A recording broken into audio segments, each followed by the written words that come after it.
WhatsApp everyone, good morning. ఈ రోజు అయితే మా విలేజ్ కొత్తను నాన్ వెజ్ పికిల్స్ అయితే పెడుతున్నట.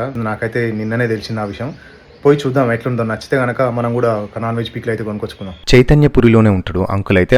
అక్కడికి వెళ్ళగానే అంకుల్ అయితే ఫుల్ బిజీలో కనపడాడు. తనతో మాట్లాడి అసలు ఎప్పుడు స్టార్ట్ చేసిరు ఏంటంటే లాస్ట్ ఇయర్ నవంబర్లో అయితే స్టార్ట్ చేసిరు వీళ్ళు పచ్చళ్ళు పెట్టడం. అయితే నాకైతే రీసెంట్గా తెలిసింది వీళ్ళైతే పచ్చళ్ళు పెడుతురు అని చెప్పేసి.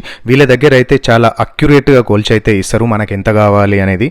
పావు KG, half KG, KG non veg పికిల్సే కాకుండా అన్ని రకాల వెజ్ పికిల్స్ లైక్ టమాటా పచ్చడి కావచ్చు, దోసకాయ పచ్చడి కావచ్చు, గోంగూర పచ్చడి కావచ్చు, అన్ని రకాల పచ్చళ్ళు అయితే వీళ్ళ దగ్గర అవైలబుల్ ఉన్నాయి. నాన్ వెజ్ పికిల్స్లో అయితే ఫ్రాన్స్, ఫిష్, చికెన్, మటన్, ఫిష్లో కూడా అపోలో ఫిష్ అయితే ఉంటాయి. సో నేనైతే ఒక పావు కేజీ లెమన్ పికిల్ అండ్ ఒక హాఫ్ కేజీ మ్యాంగో పికిల్ అయితే తీసుకున్నా. మీకు ఎవరికన్నా కావాలనుకుంటే కనుక వీళ్ళదైతే విజిటింగ్ కార్డ్ అయితే ఇక్కడ పోస్ట్ చేస్తున్నా. మీరైతే వాళ్ళని కాంటాక్ట్ అయ్యి ఏ పచ్చడి అంటే ఆ పచ్చడి తీసుకోవచ్చు. ఉంటా మరి, బాయ్.